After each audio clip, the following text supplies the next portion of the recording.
Hello दोस्तों, my YouTube channel अकाल 56 में आप लोग का स्वागत है। दोस्तों, आज हम लोग सी टेट से संबंधित बहुत ही मोस्ट इम्पोर्टेंट टॉपिक टॉप 50 के हिंदी पेडोलॉजी देखेंगे। और दोस्तों, ये टॉप 50 आपके पेपर में बहुत ही हेल्प करने वाली हैं। तो दोस्तों, बने रहिए वीडियो के लास्ट तक और काफ़ी महत्वपूर्ण क्वेश्चन आप लोगों को देखने को मिलेगा। तो आइए शुरू करते हैं क्वेश्चन नंबर फर्स्ट को। तो दोस्तों, आइए बढ़ते हैं क्वेश्चन नंबर 1 की तरफ। क्वेश्चन नंबर 1 में दिया है कि किस प्रकार के प्रश्न बच्चों की भाषागत समझ का आकलन करने में अधिक सहायक नहीं होते हैं। आंसर नहीं में देना है कि क्वेश्चन, क्योंकि क्वेश्चन नहीं में पूछ रहा है। तो दोस्तों, ऑप्शन है समान रूपरेखा वाले प्रश्न, संक्षिप्त प्रश्न, सरल भाषा में प्रयुक्त प्रश्न या अनुमान परक प्रश्न। तो जल्दी से आप लोग क्वेश्चन नंबर 1 का राइट आंसर बताइए।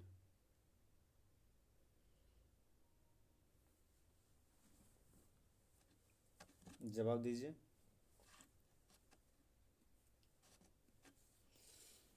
तो दोस्तों, क्वेश्चन नंबर 1 का राइट आंसर हो जाएगा अनुमान परक प्रश्न। ठीक है, यही जो है निगेटिविटी को दर्शा रहा है। क्वेश्चन नंबर 1 का डी राइट आंसर। आइए आगे बढ़ते हैं, अगले नंबर देखते हैं। क्वेश्चन नंबर 2 में पूछ रहा है दोस्तों कि आकलन की प्रक्रिया में केवल बच्चे की क्षमता का आकलन नहीं होता है, बल्कि शिक्षक की शिक्षा प्रक्रिया का भी आकलन होता है। यह विचार है। ऑप्शन है पूर्णतः सही है, अंशतः गलत है, पूर्णतः गलत है या फिर निराधार है। जल्दी से आप लोग क्वेश्चन नंबर 2 का राइट आंसर बताइए। देखिए, यहाँ पे केवल दिया गया है, केवल बच्चे की क्षमता। ठीक है, तो इन सबों को ध्यान में रखते हुए आप लोग आंसर दीजिएगा। बताइए आंसर। तो दोस्तों, क्वेश्चन नंबर 2 का राइट आंसर हो जाएगा पूर्णतः सही है। देखिए कैसे कह रहे हैं क्वेश्चन में, आकलन की प्रक्रिया में केवल बच्चे की क्षमता का आकलन नहीं होता है, बल्कि शिक्षक की शिक्षा प्रक्रिया का भी आकलन होता है। यह विचार क्या है? तो यह विचार पूर्णतः सही है। ठीक है दोस्तों, तो क्वेश्चन नंबर 2 का राइट आंसर क्या हो जाएगा? ये ऑप्शन इज राइट आंसर। आइए आगे बढ़ते हैं। क्वेश्चन नंबर 3 में पूछ रहा है दोस्तों कि निम्नलिखित में से कौन सा छात्रों में पठन कुशलता का ह्रास का कारण नहीं है। ठीक है, तो यहाँ पे नहीं में आप लोगों को जवाब देना है। ऑप्शन है छात्र बहुत अधिक शब्दों से परिचित नहीं होते हैं, छात्रों के वाचन का उचित अभ्यास नहीं किया गया है, सी ऑप्शन है दृष्टिकोण के कारण छात्र नहीं पढ़ पाता है, या फिर डी ऑप्शन है बहुत सावधानी पूर्वक पढ़ने का प्रयास करता है। तो जल्दी से आप लोग क्वेश्चन नंबर 3 का राइट आंसर बताइए।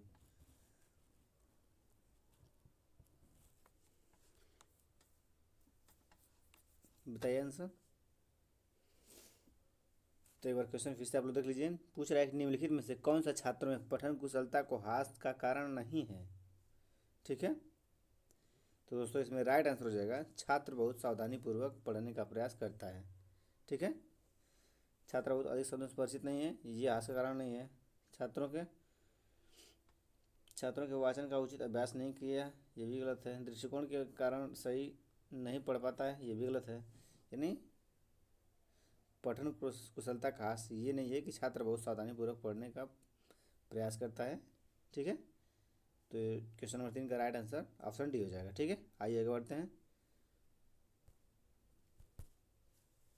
क्वेश्चन नंबर 4 में पूछ रहा है कि भाषा शिक्षण के संदर्भ में कौन सा कथन सही नहीं है।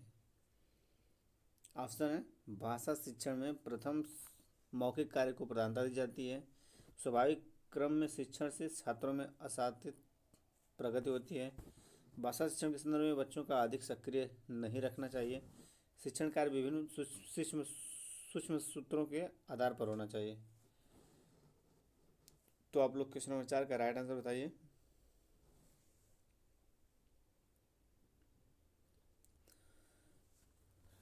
जवाब नहीं देना है। भाषा शिक्षण के संदर्भ में कौन सा कथन सही नहीं है। ठीक है, नहीं में आंसर देना है, तो आप लोग जल्दी से आंसर बताइए। तो दोस्तों, क्वेश्चन नंबर 4 का राइट आंसर हो जाएगा ऑप्शन सी। ठीक है,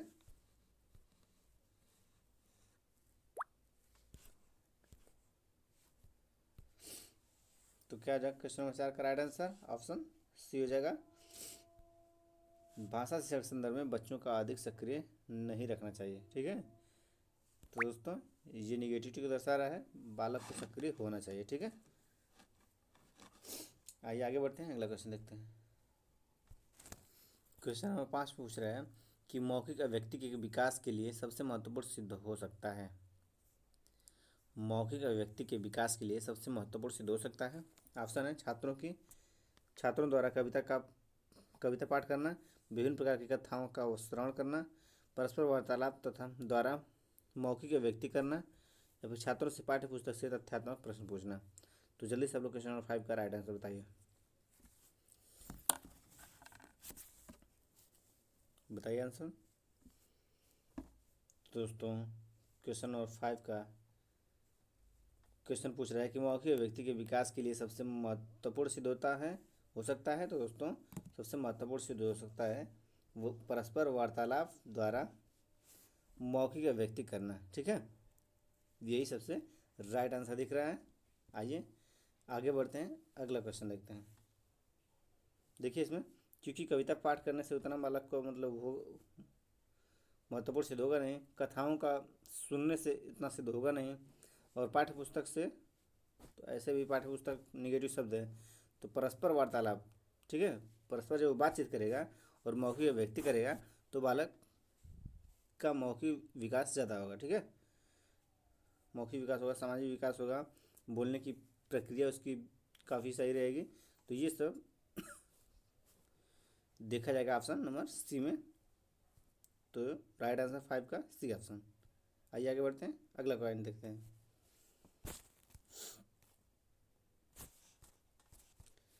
पॉइंट नंबर 6 में पूछ रहा है दोस्तों कि इनमें से कौन सी भाषा आकलन में सबसे कम प्रभावी तरीका है। इनमें से कौन सा भाषा आकलन में सबसे कम प्रभावी तरीका है। ऑप्शन है कहानी कहना, कहानी लिखना, घटना वर्णन, या फिर श्रुतलेख। तो जल्दी से आप लोग क्वेश्चन नंबर 6 का राइट आंसर बताइए।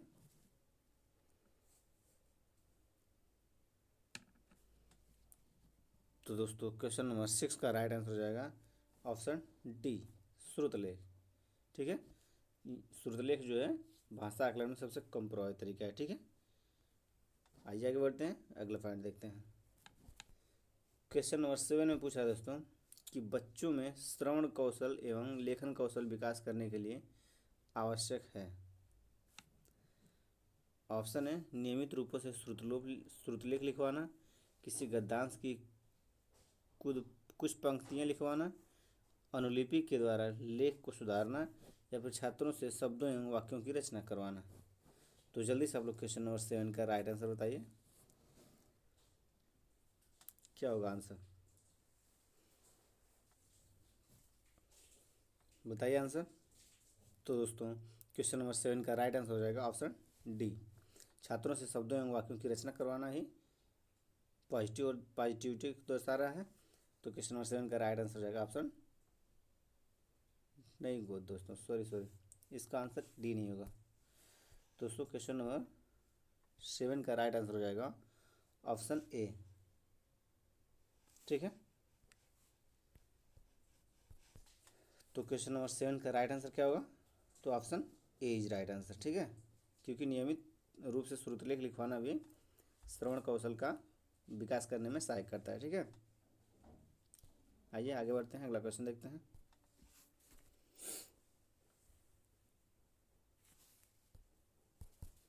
क्वेश्चन नंबर 8 में पूछ रहा है दोस्तों कि भाषा शिक्षण में सहायक है। भाषा शिक्षण में सहायक है, कौन सा इसमें सहायक है, आप लोग को जवाब देना है।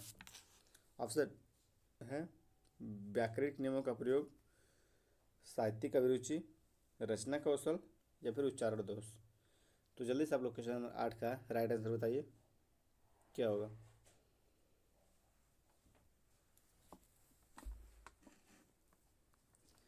बताइए आंसर।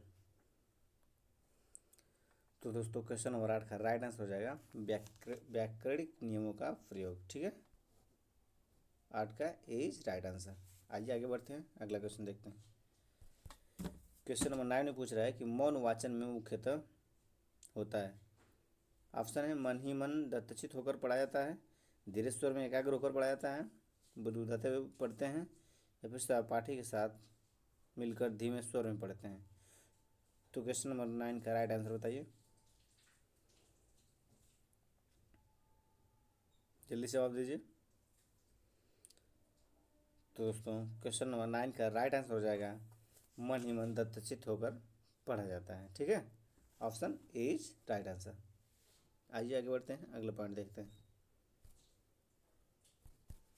क्वेश्चन नंबर 10 में पूछ रहा है दोस्तों कि प्राथमिक स्तर पर बच्चों की भाषा का आकलन करने का उद्देश्य है।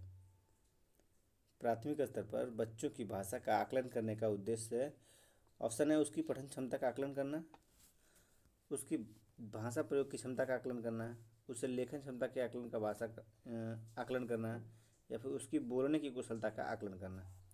तो जल्दी से आप लोग क्वेश्चन नंबर 10 का राइट आंसर बताइए, क्या होगा?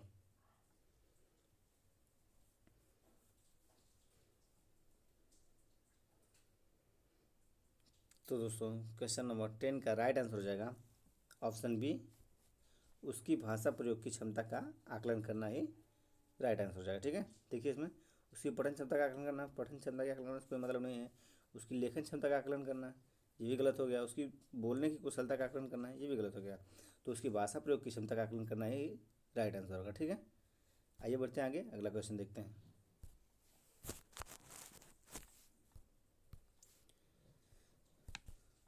क्वेश्चन नंबर 11 पूछ रहा है कि तीसरी कक्षा का मोहित अक्सर पढ़ते समय शब्दों की पुनरावृत्ति करता है, आप उसे पठन के बारे में क्या कहेंगे? ऑप्शन है उसे पढ़ना नहीं आता है, उसे पढ़ने में बहुत कठिनाई होती है, वो अर्थ की खोज पुनरावृत्ति करता है, या फिर उसे शब्द पढ़ने में कठिनाई होती है। तो क्वेश्चन नंबर 11 का राइट आंसर बताइए, क्या होगा?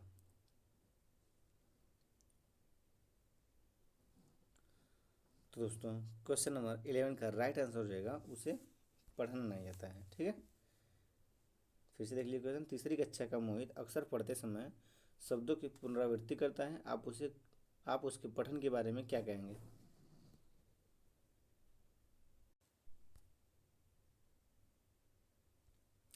तो दोस्तों आइए अगला क्वेश्चन देखते हैं।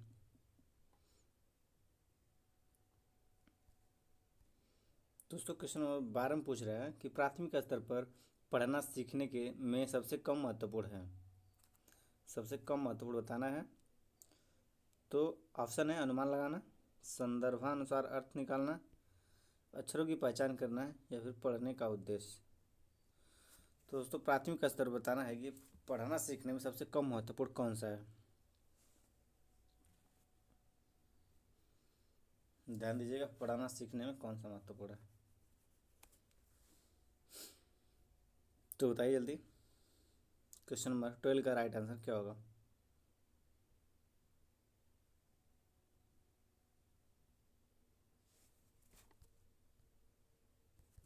तो दोस्तों इस क्वेश्चन का आंसर आयोग ने ऑप्शन सी माना है। ठीक है, अक्षरों की पहचान करना प्राथमिक स्तर पर पढ़ना सीखने में सबसे कम महत्वपूर्ण है। तो दोस्तों आयोग ने इस क्वेश्चन का आंसर माना है ऑप्शन सी, अक्षरों की पहचान करना। आइए आगे बढ़ते हैं, अगला क्वेश्चन देखते हैं। क्वेश्चन नंबर 13 में पूछ रहा है दोस्तों कि पहली कक्षा में खाली स्थान है, फिर लिखा है भी लिखना के अंतर्गत आता है। तो आप लोगों को खाली स्थान में क्या भरा जाएगा वो जवाब देना है। तो ऑप्शन है वाक्य लिखना, शब्द लिखना, अक्षर बनाना, या फिर चित्र बनाना। तो जल्दी से आप लोग क्वेश्चन नंबर 13 का राइट आंसर बताइए कि पहली कक्षा में भी लिखना अंतर्गत आता है, किसके अंतर्गत आता है? वाक्य लिखना के अंतर्गत आता है, शब्द लिखना के अंतर्गत आता है, अक्षर बनाने के अंतर्गत आता है, या फिर चित्र बनाने के अंतर्गत आता है। तो दोस्तों क्वेश्चन नंबर 13 का राइट आंसर जल्दी से आप लोग जवाब दीजिए, क्या होगा? तो इसमें राइट आंसर हो जाएगा ऑप्शन डी, चित्र बनाना। ठीक है, पहली कक्षा में बच्चा जो है चित्र बनाना लिखने के अंतर्गत आता है। ठीक है, क्योंकि शुरू में बच्चा चित्र ही बनाता है, उसको पेन दे देंगे तो कोई भी देखेंगे तो जल्दी जल्दी कहीं गोला बना देगा, कहीं पाई खींच देगा, कहीं कुछ बना देगा, तो वो चित्र बनाता है। ठीक है, पहली कक्षा में। आइए आगे बढ़ते हैं, अगला क्वेश्चन देखते हैं।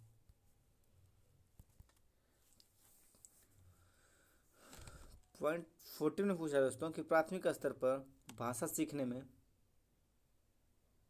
भाषा संबंधी कौन सा संसाधन सर्वाधिक महत्वपूर्ण है? ऑप्शन है कंप्यूटर, बाल साहित्य, समाचार पत्र या फिर टेलीविजन। तो जल्दी से आप लोग क्वेश्चन नंबर 14 का राइट आंसर बताइए, क्या होगा?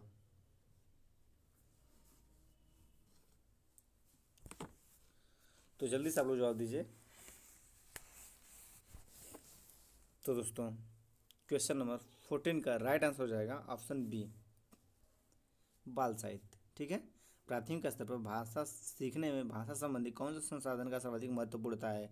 तो बाल साहित्य का ज़्यादा सर्वाधिक महत्वपूर्णता है। ठीक है, आइए आगे बढ़ते हैं, अगला पॉइंट देखते हैं।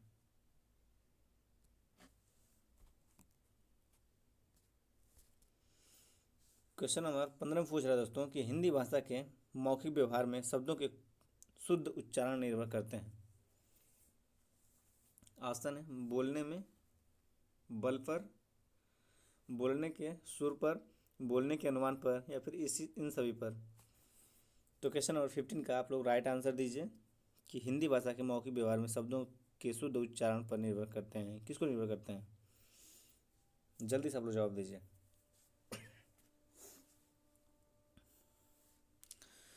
तो दोस्तों क्वेश्चन नंबर 15 का राइट आंसर हो जाएगा ऑप्शन डी, ऑप्शन डी इन सभी पर। देखिए, हिंदी भाषा के मौखिक व्यवहार में शब्दों के शुद्ध उच्चारण निर्भर करते हैं।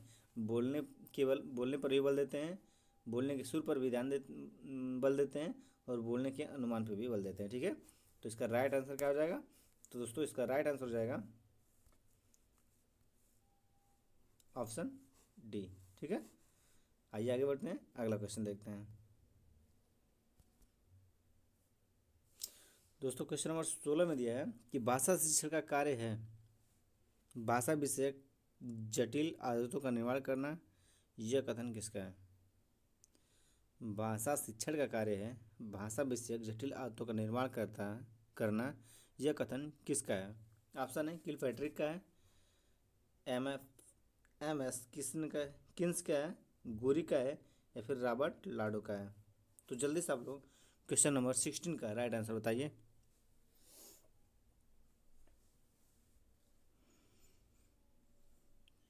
तो क्वेश्चन नंबर 16 का राइट आंसर हो जाएगा Robert Lado, option D is right answer. आइए आगे बढ़ते हैं, अगला क्वेश्चन देखते हैं। क्वेश्चन नंबर 17 में पूछ रहा है कि बच्चे अपनी मातृभाषा का प्रयोग करते हुए हिंदी भाषा की कक्षा में अपनी बात कहते हैं। यह बात है, खाली स्थान पे क्या भरना है आप लोग को बताना है। ऑप्शन है स्वाभाविक है, निंदनीय है, विचारणीय है, अनुचित है। तो जल्दी से आप लोग क्वेश्चन नंबर 17 का राइट आंसर बताइए। दोस्तों ऐसा क्वेश्चन सीटेट में कई बार से पूछा जा रहा है। ठीक है, खाली स्थान वाला। तो आप लोग ध्यान से इन सब को पढ़ के जाइए और अच्छे से इसको ज्ञान करिएगा। ठीक है, तो आइए जल्दी से आप लोग जवाब दीजिए, क्या इसका राइट आंसर होगा? तो क्वेश्चन नंबर 17 का राइट आंसर हो जाएगा ऑप्शन ए। ठीक है, बच्चे अपनी मातृभाषा का प्रयोग करते हुए हिंदी भाषा की कक्षा में अपनी बात करते हैं। यह बात क्या है? तो यह बात स्वाभाविक है। ठीक है, option A is right answer. आइए आगे बढ़ते हैं, अगला पॉइंट देखते हैं। क्वेश्चन नंबर 18 में पूछ रहा है कि भाषा प्रयोग की कुशलता संभव है। बताना है आप लोगों को कि भाषा प्रयोग की कुशलता संभव है, किस पे संभव है? ऑप्शन है भाषा की पाठ्यपुस्तक पढ़ने से अधिक भाषा प्रयोग करने से, या केवल भाषा सुनने से, या लास्ट ऑप्शन केवल साहित्य पढ़ने से। तो जल्दी से आप लोग क्वेश्चन नंबर 18 का राइट आंसर बताइए कि भाषा प्रयोग की कुशलता संभव है किससे?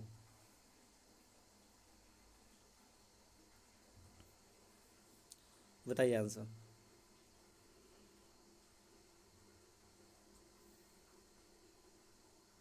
तो दोस्तों क्वेश्चन नंबर 18 का राइट आंसर हो जाएगा अधिक से अधिक भाषा प्रयोग से। ठीक है, option B is right answer. ठीक है, भाषा प्रयोग की कुशलता संभव है अधिक से अधिक भाषा प्रयोग से। तो 18 का राइट आंसर हो जाएगा बी ऑप्शन। आइए आगे बढ़ते हैं, अगला पॉइंट देखते हैं। क्वेश्चन नंबर 19 में पूछ रहा है कि बहुभाषिकता हमारी पहचान भी है और हमारी खाली स्थान व खाली स्थान का अभिन्न अंग है। तो आप लोग को खाली स्थान की जगह पे क्या भरना है वो बताना है। क्वेश्चन एक बार फिर से देख लीजिए। बहुभाषिकता हमारी पहचान भी है और हमारी खाली स्थान वो खाली स्थान का अभिन्न अंग है। ऑप्शन है सभ्यता संस्कृति, सभ्यता साहित्य, संस्कृति साहित्य या फिर संस्कृति चुनौतियाँ। तो इस खाली स्थान पे इसमें से क्या भरा जाएगा चार ऑप्शन में से, ये आप लोग को बताना है। तो जल्दी से आप लोग क्वेश्चन नंबर 19 का राइट आंसर बताइए।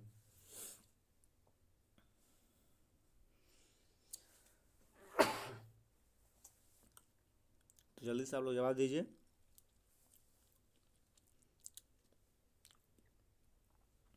तो दोस्तों क्वेश्चन नंबर 19 का राइट आंसर हो जाएगा सभ्यता साहित्य। ठीक है, बहुभाषिकता हमारी पहचान भी है और हमारी सभ्यता व साहित्य। ठीक है, यहाँ पे साहित्य हो जाएगा, यहाँ पे सभ्यता हो जाएगा। ठीक है,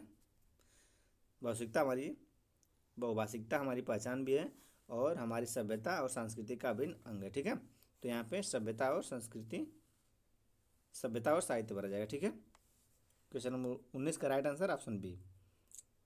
आइए आगे बढ़ते हैं, अगला पॉइंट देखते हैं। तो दोस्तों सी टेट में आप लोगों को हूबहू क्वेश्चन ऐसा देखने को मिल सकते हैं। ठीक है दोस्तों, ये क्वेश्चन खाली स्थान वाला बहुत ही हर सी टेट पेपर में पूछ रहा है इस समय, और आप लोग को ध्यान से पढ़ के जाना है और अच्छे से इसे सॉल्व करना है। ऑप्शन को सही से पढ़ के सॉल्व करना है। ठीक है, हर बार पूछे जाने वाला क्वेश्चन है ये। आइए आगे बढ़ते हैं, अगला क्वेश्चन देखते हैं। और दोस्तों टॉपिक अगर आप लोग को अच्छी लग रही हो तो आप लोग चैनल को लाइक, सब्सक्राइब एंड शेयर जरूर करें। आइए आगे बढ़ते हैं। क्वेश्चन नंबर 20 का राइट आंसर, क्वेश्चन नंबर 20 में पूछ रहा है क्वेश्चन कि विद्यालय में भाषा शिक्षण के लिए कोई कार्यक्रम शुरू करते समय सबसे महत्वपूर्ण है। ऑप्शन है बच्चों की लिखित क्षमता को पहचानना, बच्चे की सहज भाषी क्षमता को पहचानना, बच्चे की सहज मौखिक व्यक्ति को पहचानना या फिर बच्चे की पठन क्षमता को पहचानना। तो आप लोग जल्दी से क्वेश्चन नंबर 20 का राइट आंसर बताइए, कौन सा इसमें सही है, बताइए आंसर। तो दोस्तों विद्यालय में भाषा शिक्षण के लिए कोई कार्यक्रम शुरू करते समय सबसे महत्वपूर्ण जो है इसमें हो जाएगा ऑप्शन बी, बच्चे की सहज भाषी क्षमता को पहचानना। ठीक है, तो क्वेश्चन नंबर 20 का राइट आंसर हो जाएगा ऑप्शन 20 राइट आंसर। आइए आगे बढ़ते हैं, अगला क्वेश्चन देखते हैं। क्वेश्चन नंबर 21 में पूछ रहा है कि संरचनात्मक पद्धति में कौन से कार्य को भाषा शिक्षण का आधार बनाया जाना चाहिए। ऑप्शन है मौखिक, लिखित, प्रयोगात्मक या फिर रचनात्मक। तो जल्दी से आप लोग क्वेश्चन नंबर 21 का राइट आंसर बताइए।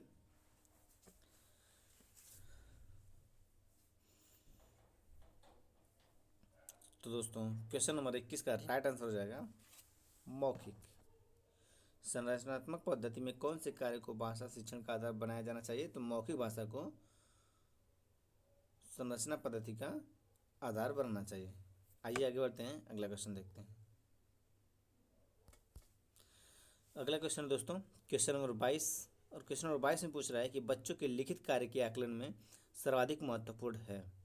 ऑप्शन है वर्तनी, दूसरा ऑप्शन है वाक्य विन्यास, तीसरा ऑप्शन है तत्सम शब्दों का प्रयोग या फिर लास्ट ऑप्शन है व्यक्ति विचार। तो जल्दी से आप लोग क्वेश्चन नंबर 22 का राइट आंसर बताएंगे।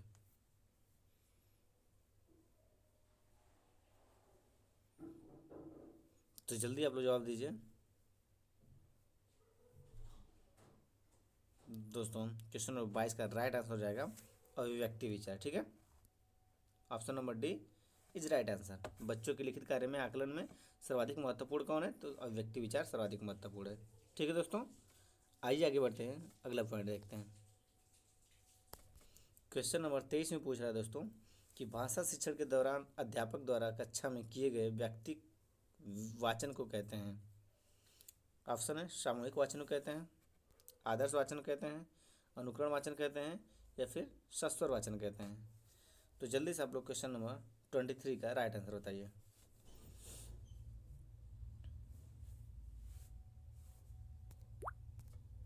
बताइए आंसर। तो दोस्तों क्वेश्चन नंबर 23 का राइट आंसर हो जाएगा ऑप्शन बी आदर्श वाचन। ठीक है, तो आदर्श वाचन इज राइट आंसर। आइए आगे बढ़ते हैं, अगला पॉइंट देखते हैं। अगला क्वेश्चन पूछा है दोस्तों, क्वेश्चन नंबर 24 में कि वाचिक अभिनय द्वारा शिक्षण का तात्पर्य है। जल्दी से आप लोग जवाब दीजिए। ऑप्शन है अध्यापक द्वारा नाटक का वाचन, कई विद्यार्थियों द्वारा विभिन्न पात्रों के संवाद बोलना, या फिर सी ऑप्शन है एक छात्र द्वारा नाटक का वाचन करना, या फिर डी ऑप्शन है अध्यापक द्वारा नाटक का अभिनय करना। तो जल्दी से आप लोग 24 का राइट आंसर बताइए कि वाचिक अभिनय द्वारा शिक्षण का तात्पर्य क्या है। जल्दी से जवाब दीजिए।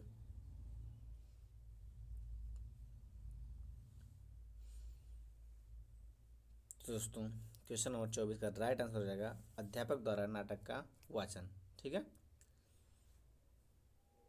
24 का राइट आंसर हो जाएगा ए ऑप्शन। आइए आगे बढ़ते हैं, अगला पॉइंट देखते हैं। क्वेश्चन नंबर 25 में पूछ रहा है कि अक्षर कार्डों के द्वारा शब्द बनाना, शब्द के हिज्जे अक्षर पूर्ति करना आदि को कहते हैं। ऑप्शन है अक्षर चक्र विधि कहते हैं, फ्लैक्स कार्ड विधि कहते हैं, टेप रिकॉर्डर विधि कहते हैं, या फिर उच्चारण विधि कहते हैं। तो आप लोग क्वेश्चन नंबर 25 का जल्दी से राइट आंसर बताइए।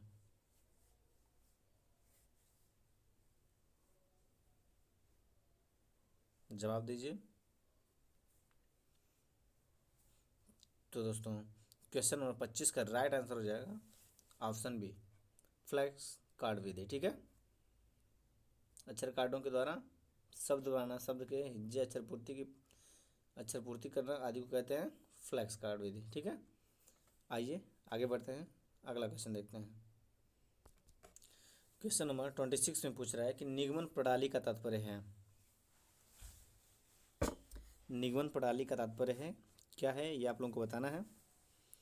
तो जल्दी से आप लोग जवाब देंगे। ऑप्शन है पहले उदाहरण देना, फिर उसका निष्कर्ष जानना।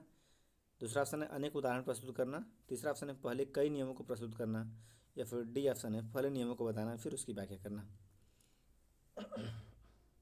तो जल्दी से आप लोग क्वेश्चन नंबर 26 का राइट आंसर बताइए।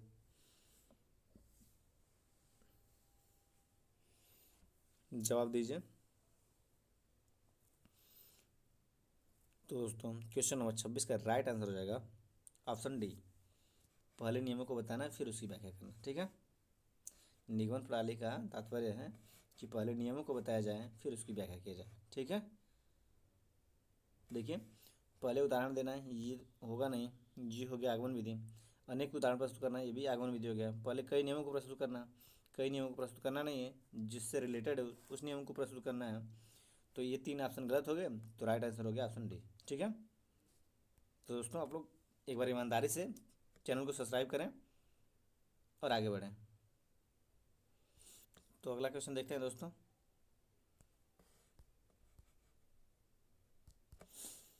क्वेश्चन नंबर 27 में पूछ रहा है कि बालक की प्रकृति के अनुकूल विचार विनिमय का श्रेष्ठतम साधन है। बालक की प्रकृति के अनुकूल विचार विनिमय का श्रेष्ठतम साधन है, तो कौन सा इसमें श्रेष्ठ साधन है बताना है आप लोगों को। ऑप्शन है मातृभाषा, दूसरा ऑप्शन है राजभाषा, तीसरा ऑप्शन है विदेशी भाषा, या फिर लास्ट ऑप्शन है संस्कृत भाषा। तो जल्दी से आप लोग क्वेश्चन नंबर 27 का राइट आंसर बताइए।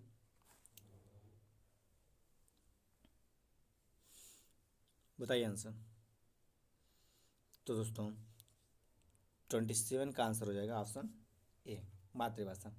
बालक की प्रकृति के अनुकूल विचार विनिमय का श्रेष्ठतम साधन है मातृभाषा। ठीक है, क्योंकि बालक जब शुरू में पढ़ने आता है तो वो अपनी मातृभाषा में कुछ सीख के आता है। ठीक है, तो आइए आगे बढ़ते हैं, अगला क्वेश्चन देखते हैं।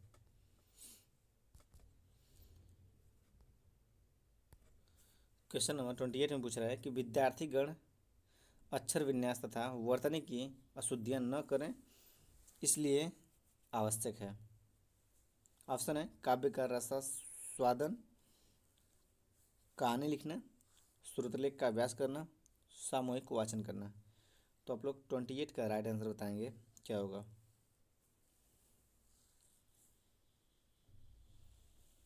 जल्दी से जवाब दीजिए आप लोग।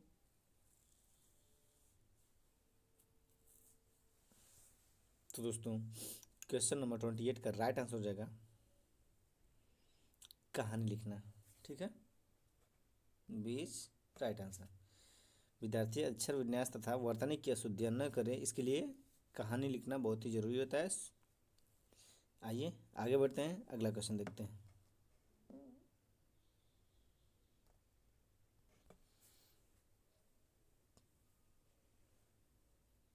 क्वेश्चन नंबर 30 में पूछा है दोस्तों कि शिक्षण प्रतिपुष्टि पुनः नियोजन पुनः शिक्षण पुनः प्रतिपुष्टि नियोजन शिक्षण उपयुक्त शिक्षण चक्र किस प्रकार के शिक्षण का है।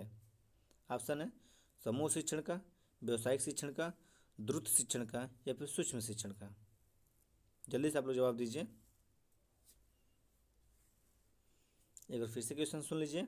शिक्षण प्रतिपुष्टि पुनः नियोजन पुनः शिक्षण पुनः प्रतिपुष्टि नियोजन शिक्षण उपयुक्त शिक्षण चक्र किस प्रकार की शिक्षण का है। जवाब दीजिए जल्दी से, बताइए आंसर।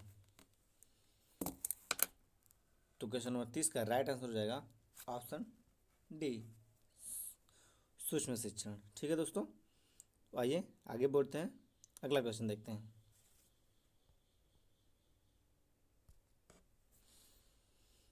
क्वेश्चन नंबर 31 में पूछ रहा है कि कक्षा में उच्चारण कराते समय अध्यापक पहले बोलता है और बच्चे उसके बाद बोलते हैं, तो उस विधि को कहते हैं। ऑप्शन अनुकरण विधि कहते हैं, ध्वन्यात्मक विधि कहते हैं, रसास्वादन विधि कहते हैं या फिर व्याख्यान विधि कहते हैं। तो जल्दी से आप लोग क्वेश्चन नंबर 31 का राइट आंसर बताइए।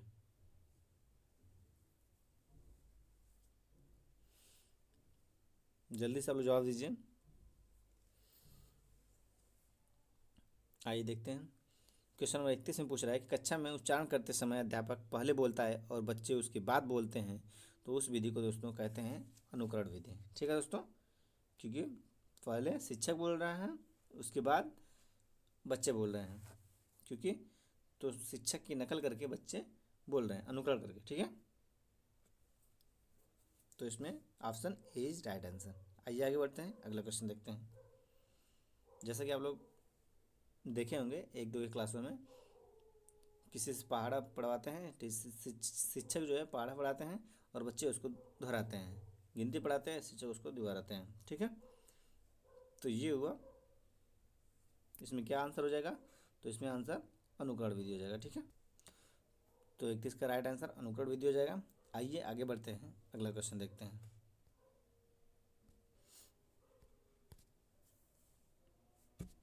क्वेश्चन नंबर 32 में पूछ रहा है कि साचर्य विधि का आविष्कार किया था। आप लोग बताना है कि साचर्य विधि का आविष्कार किसने किया था। ऑप्शन है हर्बर्ट ने, मॉन्टेसरी ने, राइवर्न ने या फिर हंटर ने। तो जल्दी से आप लोग क्वेश्चन नंबर 32 का राइट आंसर बताएंगे, क्या इसमें आंसर होगा, बताइए आंसर।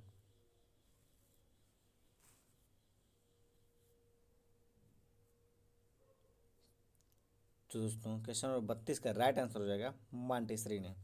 साचर्य विधि का आविष्कार किसने किया था, तो मॉन्टेसरी ने किया था। ठीक है, क्वेश्चन नंबर 32 का राइट आंसर ऑप्शन बी। आइए आगे बढ़ते हैं, अगला क्वेश्चन देखते हैं।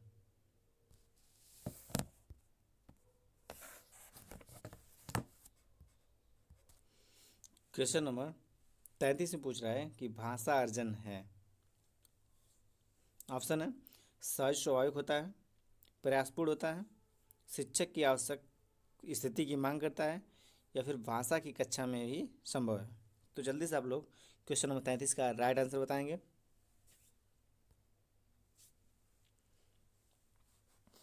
बताइए आंसर। क्वेश्चन नंबर 33 का राइट आंसर क्या होगा, सहज स्वाभाविक होगा, प्रयासपूर्ण होगा, शिक्षण की आवश्यक स्थिति की मांग करता है, भाषा की कक्षा में ही संभव है। तो जल्दी से आप लोग जवाब दीजिए। क्वेश्चन नंबर 33 का राइट आंसर हो जाएगा ऑप्शन बी, प्रयासपूर्ण होता है। ठीक है, कैसा होता है, तो प्रयासपूर्ण होता है, भाषा अर्जन प्रयासपूर्ण होता है। आइए आगे बढ़ते हैं, अगला क्वेश्चन देखते हैं। क्वेश्चन नंबर 34 में पूछ रहा है कि उपचारात्मक शिक्षण की सफलता मुख्यतः निर्भर करती है। ऑप्शन है समस्याओं की पहचान पर, समस्याओं के कारणों की सही पहचान पर, बच्चों की सही समाज संस्कृति पृष्ठभूमि पर, या फिर लास्ट ऑप्शन है बच्चों की भाषागत त्रुटियों की सूची बनाने पर। तो जल्दी से आप लोग क्वेश्चन नंबर 34 का राइट आंसर बताइए। बताइए आंसर। तो दोस्तों, उपचारात्मक शिक्षा की सफलता मुख्यतः निर्भर होती है समस्याओं के कारण की पहचान करने पर। ठीक है, तो option B is right answer. आइए आगे बढ़ते हैं, अगला क्वेश्चन देखते हैं। अगला क्वेश्चन है, क्वेश्चन नंबर 35 में पूछ रहा है कि भाषा के संदर्भ में निदानात्मक परीक्षण का उद्देश्य है। ऑप्शन है बच्चों को विभिन्न श्रेणियों में विभक्त करना, बच्चों की भाषा प्रयोग संबंधी कठिनाइयों के संभावित कारणों की पहचान करना, या फिर सी ऑप्शन है बच्चों हेतु भाषा प्रयोग के अवसर जुटाना, या लास्ट ऑप्शन है बच्चों को अगली कक्षा में प्रोन्नत करना। तो जल्दी से आप लोग 35 का राइट आंसर बताइए।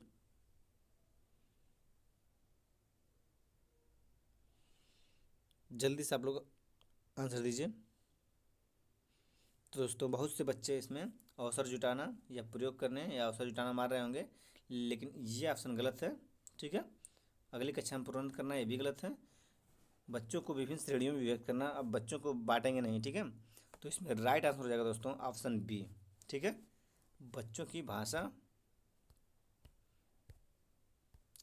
तो दोस्तों, इसका राइट आंसर बी हो जाएगा, बच्चों की भाषा प्रयोग संबंधी कठिनाइयों के संभावित कारणों की पहचान करना। ठीक है, बच्चों के भाषा प्रयोग संबंधी कठिनाइयों के संभावित कारणों की पहचान जब करेगा तभी निदानात्मक परीक्षण, यही निदानात्मक परीक्षण का उद्देश्य होता है, बच्चों की कठिनाइयों को पहचान करना। ठीक है, तो आइए आगे बढ़ते हैं। उम्मीद करते हैं दोस्तों क्वेश्चन का सेशन आप लोगों को अच्छा लग रहा होगा। और दोस्तों, अगर टॉपिक अच्छा लग रहा हो, क्वेश्चन अच्छा रखे गए हों, तो आप लोग चैनल को एक बार ईमानदारी से सभी लोग सब्सक्राइब करें और शेयर करें। आइए आगे बढ़ते हैं, अगला क्वेश्चन देखते हैं। क्वेश्चन नंबर 36 में पूछ रहा है कि भाषा की पाठ्य पुस्तक में ऐसे पाठ रखे जाएं जो सरल भाषा में प्रयुक्त हों, बच्चों के परिवेश से जुड़े हों, केवल व्यवहारिक नियमों का ही अभ्यास कराते हों, या फिर अत्यंत छोटे हों। तो जल्दी से आप लोग क्वेश्चन नंबर 36 का राइट आंसर बताएंगे। इसमें आंसर क्या होगा, बताइए आंसर।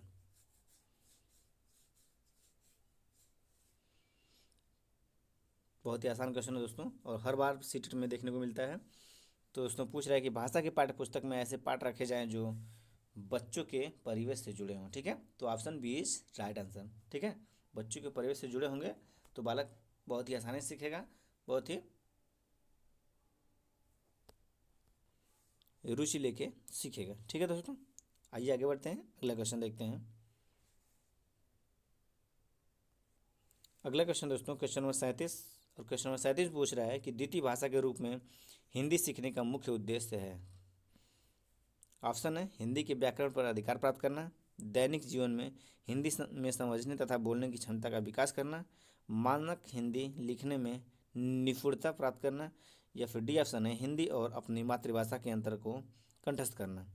तो जल्दी से आप लोग क्वेश्चन नंबर 37 का राइट आंसर देंगे। क्या इसमें आंसर होगा? क्वेश्चन पूछ रहा है द्वितीय भाषा के रूप में हिंदी सीखने का मुख्य उद्देश्य है। तो जल्दी से बताइए इसमें से क्या मुख्य उद्देश्य होता है हिंदी सीखने का। आइए देखते हैं। द्वितीय भाषा के रूप में हिंदी सीखने का मुख्य उद्देश्य होता है, ऑप्शन दिया है हिंदी के व्याकरण का अधिकार प्राप्त करना, दैनिक जीवन में हिंदी समझने तथा बोलने की क्षमता का विकास करना, ऑप्शन है तीसरा ऑप्शन है मानक हिंदी के लिखने में निपुणता प्राप्त करना, हिंदी और अपनी मातृभाषा के अंतर कंठस्थ करना।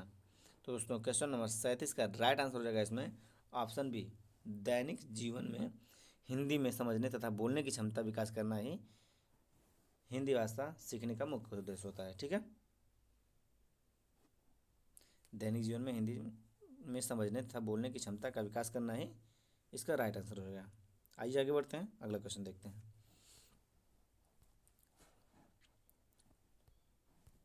क्वेश्चन नंबर 38 में पूछ रहा है दोस्तों कि भाषा में सतत और व्यापक मूल्यांकन का उद्देश्य है। ऑप्शन है बच्चों को उत्तीर्ण अनुत्तीर्ण में रखना, बच्चों द्वारा भाषा सीखने की प्रक्रिया को जानना समझना, केवल बच्चों की कमियां जानना, या केवल यह जानना कि बच्चों में कितनी कितना सीखा है। तो जल्दी से आप लोग क्वेश्चन नंबर 38 का राइट आंसर बताएंगे कि भाषा में सतत और व्यापक मूल्यांकन का उद्देश्य क्या है। जल्दी से जवाब दीजिए आप लोग।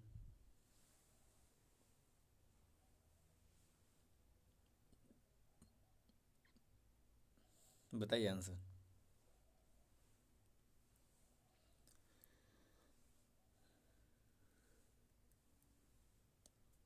तो क्वेश्चन नंबर 38 का राइट आंसर हो जाएगा ऑप्शन बी, बच्चों द्वारा भाषा सीखने की प्रक्रिया को जानना और समझना।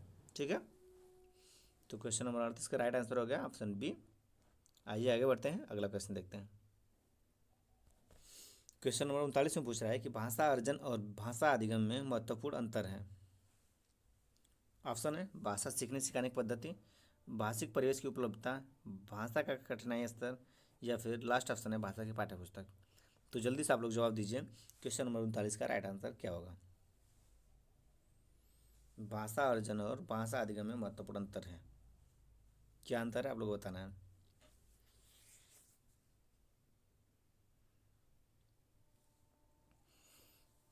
तो दोस्तों इसमें राइट आंसर हो जाएगा 39 का ऑप्शन बी, भाषिक परिवेश की उपलब्धता। भाषा अर्जन और भाषा अधिगम में महत्वपूर्ण अंतर है भाषिक परिवेश की उपलब्धता। ठीक है, तो राइट आंसर ऑप्शन बी हो जाएगा। आइए आगे बढ़ते हैं, अगला क्वेश्चन देखते हैं। क्वेश्चन नंबर 40 में पूछ रहा है कि भाषा सीखने के लिए कौन सा कारक सर्वाधिक महत्वपूर्ण है। ऑप्शन है भाषा की पाठ्य पुस्तक, समृद्ध भाषिक वातावरण, भाषा के व्यवहारिक नियम, या फिर लास्ट ऑप्शन है पाठ पर आधारित प्रश्नोत्तर। तो जल्दी से आप लोग क्वेश्चन नंबर 40 का राइट आंसर बताइए।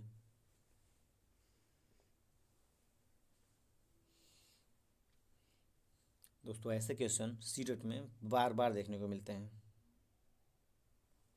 तो दोस्तों भाषा सीखने के लिए कौन सा कारक सर्वाधिक महत्वपूर्ण है, तो दोस्तों इसमें ऑप्शन हो जाएगा समृद्ध भाषिक वातावरण। ठीक है, समृद्ध भाषिक वातावरण में बालक भाषा सीखने के लिए सर्वाधिक महत्वपूर्ण साधन होता है। ठीक है, बालक को सीखने के लिए सबसे महत्वपूर्ण साधन होता है समृद्ध भाषिक वातावरण। देखिए इसमें पाठ्य पुस्तक दे दिया है, तो ये निगेटिव दर्शा रहा है, व्याकरण नियम को निगेटिव दर्शा रहा है, पाठ पर आधारित प्रश्न ये भी निगेटिविटी को दर्शा रहा है। तो इसमें सबसे अच्छा आंसर जो दिख रहा है ऑप्शन बी आंसर दिख रहा है। ठीक है, तो आइए आगे बढ़ते हैं, अगला क्वेश्चन देखते हैं। क्वेश्चन नंबर 41 में पूछ रहा है कि हिंदी भाषा का मूल्यांकन करते समय आप सबसे ज़्यादा किसे महत्व देंगे। ऑप्शन है निबंध लिखने पर, निबंध लिखने की योग्यता पर, व्याकरणिक नियम पर, सीखने की क्षमता का आकलन पर, या काव्य सौंदर्य पर। तो जल्दी से आप लोग क्वेश्चन नंबर 41 का राइट आंसर बताएंगे। सॉरी दोस्तों, 41 का राइट आंसर बताइए आप लोग कि हिंदी भाषा का मूल्यांकन करते समय आप सबसे ज़्यादा किसे महत्व देंगे। निबंध लिखने की योग्यता पर देंगे, व्याकरणिक नियम पर देंगे, सीखने की क्षमता का आकलन पर देंगे, या फिर काव्य सौंदर्य पर देंगे। बताइए आंसर। तो दोस्तों क्वेश्चन नंबर 41 का राइट आंसर हो जाएगा ऑप्शन सी, सीखने की क्षमता का आकलन पर ज़्यादा ध्यान देंगे। ठीक है, आइए आगे बढ़ते हैं, अगला क्वेश्चन देखते हैं। अगला क्वेश्चन है क्वेश्चन 42 में, एक से अधिक भाषाओं का प्रयोग। ऑप्शन है संज्ञानात्मक विकास में सहायक है, किसी भी एक भाषा की निपुणता में बाधक है, कक्षाई जटिलताओं को बढ़ाता है, शिक्षक के लिए यह समस्या है। तो जल्दी से आप लोग 42 का आंसर बताइए कि एक से अधिक भाषाओं का प्रयोग किस में होता है।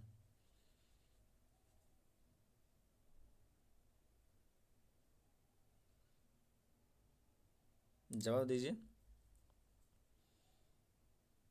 तो दोस्तों एक से अधिक भाषाओं का प्रयोग होता है ऑप्शन ए, संज्ञानात्मक विकास में सहायक है। ठीक है, एक से अधिक भाषा का प्रयोग संज्ञानात्मक विकास में सहायक होता है। ठीक है, तो 42 का राइट आंसर हो जाएगा ऑप्शन ए। आइए आगे बढ़ते हैं, अगला क्वेश्चन देखते हैं। क्वेश्चन नंबर 43 में पूछ रहा है कि निम्नलिखित में से भाषा प्रयोगशाला का अनुभाग नहीं है।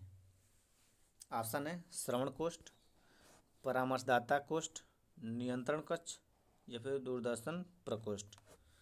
तो आप लोग 43 का राइट आंसर बताएंगे, क्या इसमें आंसर होगा।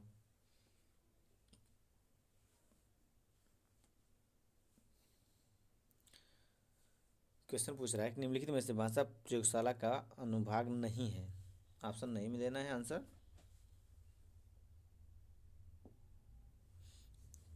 तो बताइए आंसर।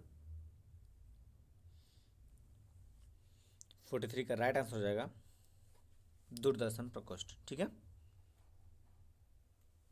आइए आगे बढ़ते हैं, अगला क्वेश्चन देखते हैं। क्वेश्चन नंबर 44 में पूछ रहा है कि भाषा अर्जन में महत्वपूर्ण है। ऑप्शन है भाषा के विभिन्न रूपों का प्रयोग, भाषा का व्याकरण, ये पाठ्य पुस्तक या भाषा का शिक्षक। तो जल्दी से आप लोग क्वेश्चन नंबर 44 का राइट आंसर बताइए। भाषा अर्जन में महत्वपूर्ण है, क्या महत्वपूर्ण है?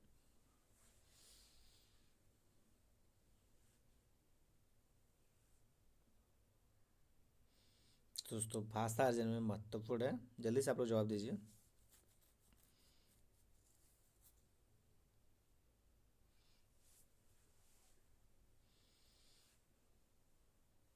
तो क्वेश्चन नंबर 44 का राइट आंसर हो जाएगा ऑप्शन ए, भाषा के विभिन्न रूपों का प्रयोग ही भाषा अर्जन में सबसे महत्वपूर्ण है। ठीक है, आइए आगे बढ़ते हैं, अगला क्वेश्चन देखते हैं। देखिए यहाँ पे दिया भाषा का व्याकरण, ये भी निगेटिव दर्शा रहा है। पाठ्य पुस्तक निगेटिव शब्द है। भाषा का शिक्षक, ये भी निगेटिव शब्द है। तो राइट आंसर ऑप्शन ए हो जाएगा। ठीक है, आइए आगे बढ़ते हैं, अगला क्वेश्चन देखते हैं। क्वेश्चन नंबर 45 में पूछ रहा है कि भाषा सीखने सिखाने का उद्देश्य है। ऑप्शन है अपनी बात की पुष्टि के लिए तर्क देना, दूसरा ऑप्शन है विभिन्न स्थितियों में भाषा का प्रभावी उपयोग करना, तीसरा ऑप्शन है अपनी बात कहना सीखना, या फिर लास्ट ऑप्शन है दूसरों की बात समझना। तो जल्दी से आप लोग क्वेश्चन नंबर 45 का राइट आंसर बताएंगे कि भाषा सीखने सिखाने का उद्देश्य क्या है।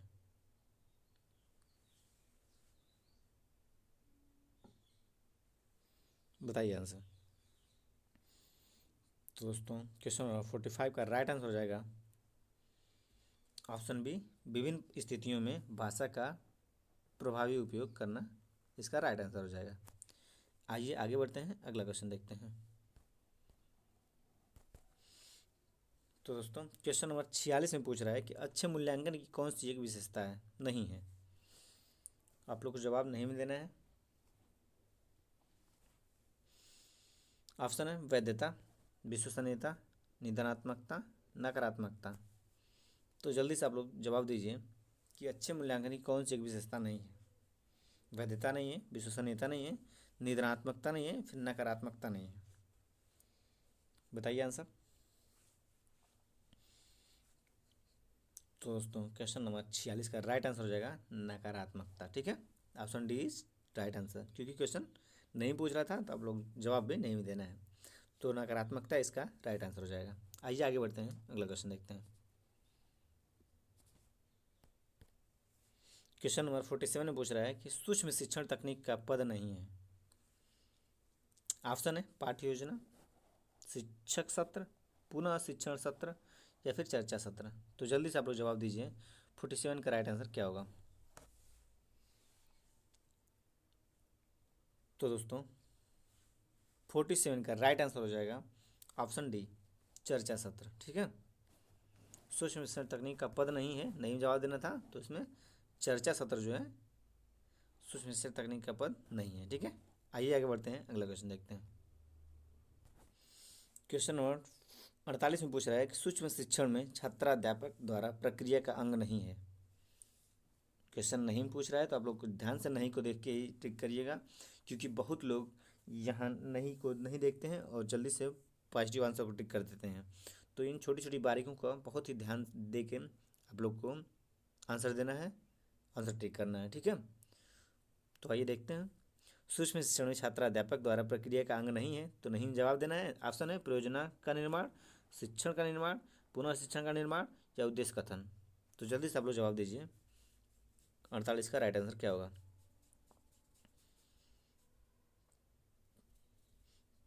तो दोस्तों आइए देखते हैं। सूक्ष्म शिक्षण में छात्राध्यापक द्वारा प्रक्रिया का अंग नहीं है, तो इसमें उद्देश्य कथन सूक्ष्म शिक्षण का अंग नहीं होता है। ठीक है, पाठ्य योजना का निर्माण करना ये भी सही है, शिक्षण का निर्माण करना ये भी सही है, पुनः शिक्षा का निर्माण करना ये भी सही है।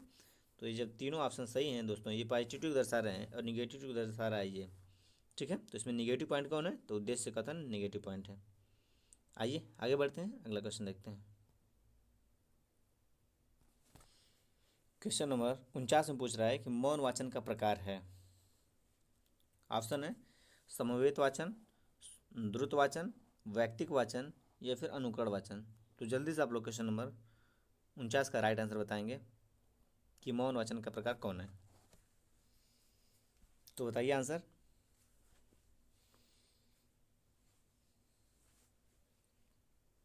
जवाब दीजिए।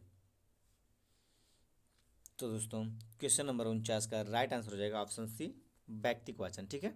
मौन वाचन का प्रकार है कौन है? तो वैयक्तिक वाचन मौन वाचन का प्रकार है। आइए आगे बढ़ते हैं और अंतिम क्वेश्चन और इस सेशन का लास्ट क्वेश्चन देखते हैं। लास्ट क्वेश्चन है दोस्तों कि आगमन विधि में छात्र अग्रसर होता है। क्वेश्चन नंबर 15 पूछ रहा है कि आगमन विधि में छात्र अग्रसर होता है। ऑप्शन है विशिष्ट से सामान्य की ओर अग्रसर होता है, सामान्य से विशिष्ट की ओर अग्रसर होता है, सामान्य की ओर अग्रसर होता है या फिर विशिष्ट से विशिष्ट की ओर अग्रसर होता है। तो जल्दी से आप लोग क्वेश्चन नंबर 50 का राइट आंसर बताएंगे। आगमन विधि में छात्र अग्रसर होता है, जल्दी से आप लोग जवाब दीजिए। क्वेश्चन नंबर 50 का राइट आंसर क्या होगा? बताइए आंसर। तो बताइए आंसर इसका, क्वेश्चन नंबर 50 का राइट आंसर क्या होगा? तो दोस्तों आगमन विधि में छात्र अग्रसर होता है विशिष्ट से सामान्य की ओर। ठीक है दोस्तों, तो इसका राइट आंसर हो जाएगा option A is right answer. आगमन विधि में छात्र अग्रसर होता है किस ओर अग्रसर होता है? तो विशिष्ट से सामान्य की ओर अग्रसर होता है। ठीक है। तो दोस्तों उम्मीद करते हैं ये सेशन आप लोग को बहुत ही अच्छा लगा होगा। दोस्तों बहुत ही महत्वपूर्ण इंपॉर्टेंट क्वेश्चन रखा गया था इसमें, और इसी तरह के आप लोगों को free of cost model paper दिया जाएगा हिंदी के सभी सब्जेक्टों का, और सी टेट का पूरा सिलेबस आप लोगों को फ्री ऑफ कॉस्ट कराया जाएगा। तो दोस्तों बने रहिए हमारे चैनल पे, और वीडियो को ईमानदारी से सभी लोग सब्सक्राइब कर दीजिए। और दोस्तों मिलते हैं अगले वीडियो में, तब तक के लिए थैंक्स फॉर वाचिंग। और इसी तरह का टॉप 100 क्वेश्चन आप लोगों के सेशन में रखा जाएगा।